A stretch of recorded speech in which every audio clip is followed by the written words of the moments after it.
isu itu kan sudah beredar luas bahwa yang menukangi jasa palsu ini adalah Pratikno, ya kan? Ini itu isu beredar luas, ya kan?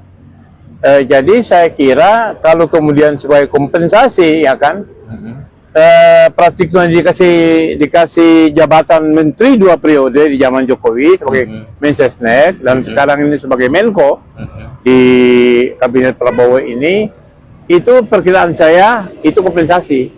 Jadi seolah-olah Pratikno ini memegang rahasia yang luar biasa, ya kan, dari Joko Widodo ini terkait dengan dugaan dengan jasa palsu itu. Karena apa?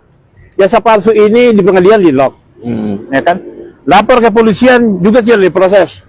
Ya waktu itu kan Egy dan teman-teman saya kalau tidak ikut melaporkan ke ke Barreskrim, juga sampai hari ini laporan sudah diterima tapi tidak diproses. Lalu kemudian waktu itu Egy Sujana saya menemani mempertanyakan ke KPU.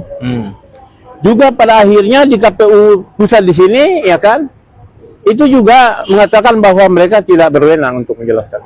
Jadi semua lembaga negara, baik itu KPU, kepolisian, ya kan, lalu kemudian pengadilan, ini seolah-olah mereka bungkam seluruh bahasa. Nah, dugaan saya bahwa memang ini kejahatan yang sengaja ditutup rapat, ya kan, dan hari ini tokoh yang dianggap bermain di balik itu adalah Pratikno.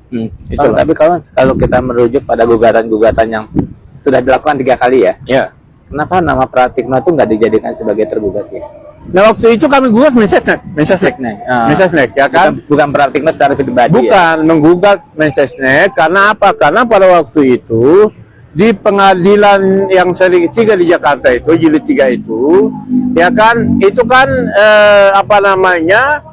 pada saat menguji syarat formil, ya kan,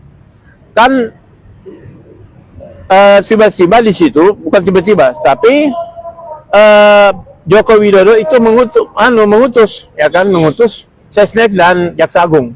Jadi situ yang datang itu adalah padahal yang kita gugat itu kan sebetulnya pribadi Joko Widodo, itu loh yang kami gugat itu. Ya. Lalu kemudian pada akhirnya karena hakim meminta diperbarui dakwah gugatan. Lah yang tadi menggugat presiden diganti dengan menggugat pribadi. Lalu kemudian di situ Otto Hasibuan, ya kan, itu diutus oleh Jokowi untuk menjadi pengacara, advokatnya dia dalam gugatan itu. Nah, tapi kemudian di situ Otto juga ditanya, ya, pada waktu itu oleh Egy Sujana sebagai advokat di situ, sebagai koordinator advokat, mana itu Otto tidak bisa menunjukkan. Nah, bahkan dugaan saya nih, Otto sekarang menjadi luar negeri itu komplikasi juga, karena menutup rapat.